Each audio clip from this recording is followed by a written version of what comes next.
In this tutorial, I want to quickly discuss with you how we can estimate the mean of a population just simply based on a sample that we have drawn here. So here is a set of observations. For example, it is the concentration of a biomarker in milligram per decimeters or per cubic decimeters or milligram per liter. So that here is our sample.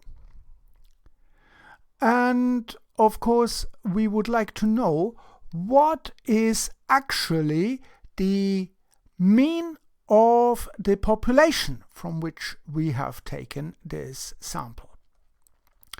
So that is basically what we are trying to do with inferential statistics. We take a sample and we try to figure out what the population parameters would be. In this case, we want to know what the population mean would be.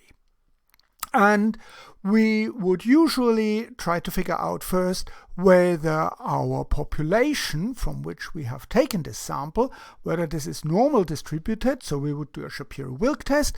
We assume in this case that the population is actually normally distributed, so that we can then use a typical parametric test.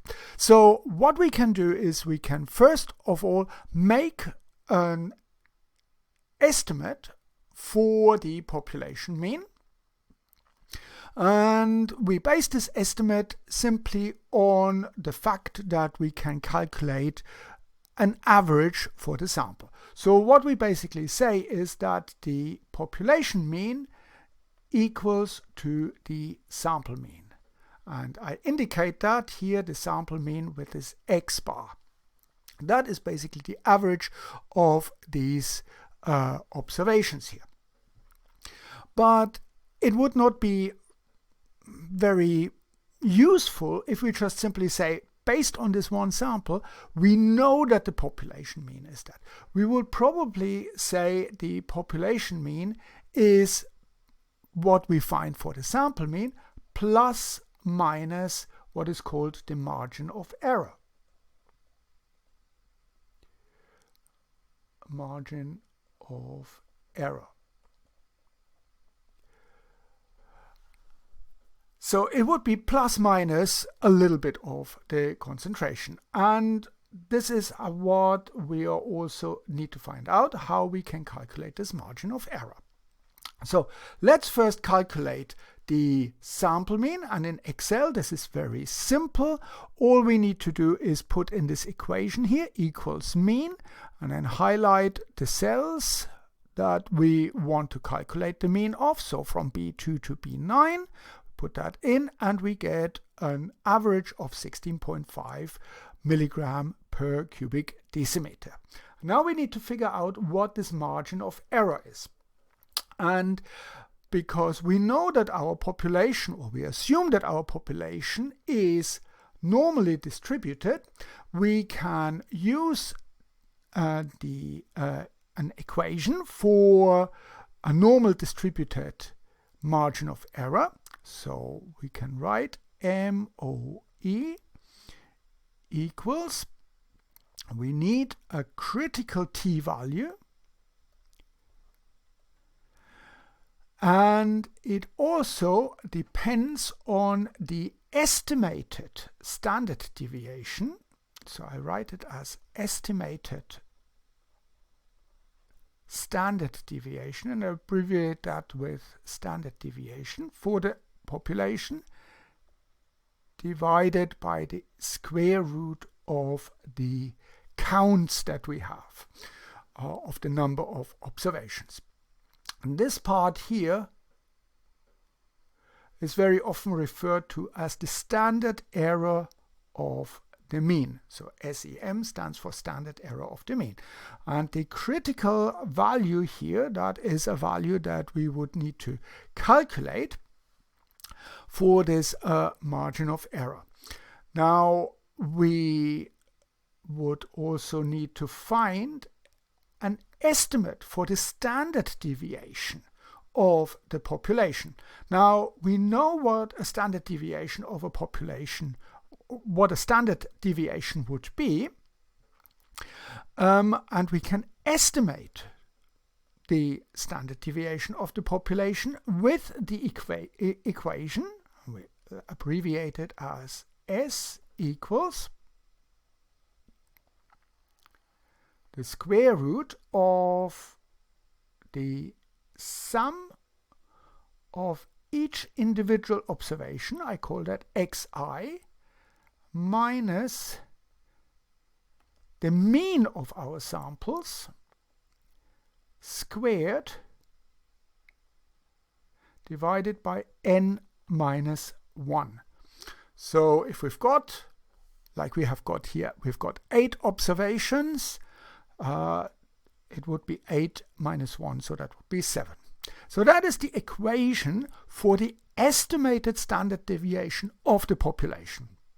And luckily, we don't have to do that by hand. We can actually ask Excel to carry out this calculation. So we can do the standard deviation, so that would here this equation, and we need to make sure that we put in .s, because that is the estimated standard deviation from a sample. And again, like with the mean, we just simply highlight the cells of our observation, so that's B2 to B8, and we get a value for the standard deviation of 1.3877, whatever.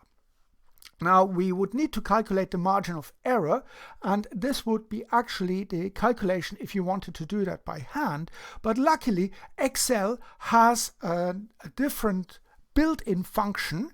It is this confidence T function, this function here, which takes 3 parameters. It takes, I'll write this here, confidence T,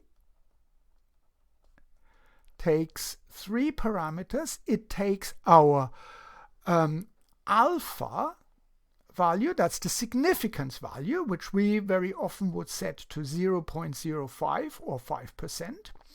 It takes the estimated standard deviation,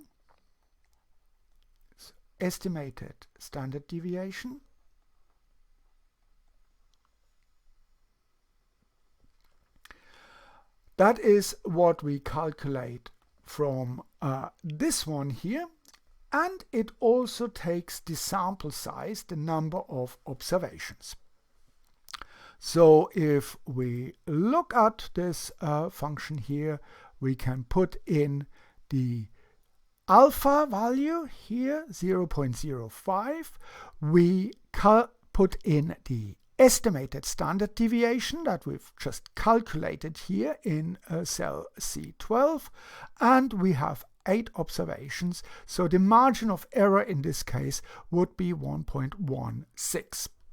So what we can do now is we can put the data together, what we've just calculated, and we can say the mean, the estimated mean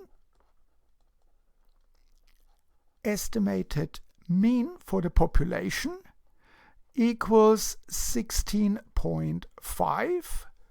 That's this sample mean, plus minus the margin of error. We need to put that to the same number of decimal points that we have here in the estimated mean.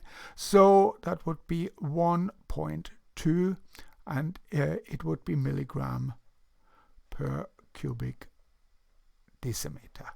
So that is our best estimate for the mean of the population from which we have drawn this sample. So I hope this makes sense, and thank you very much for watching.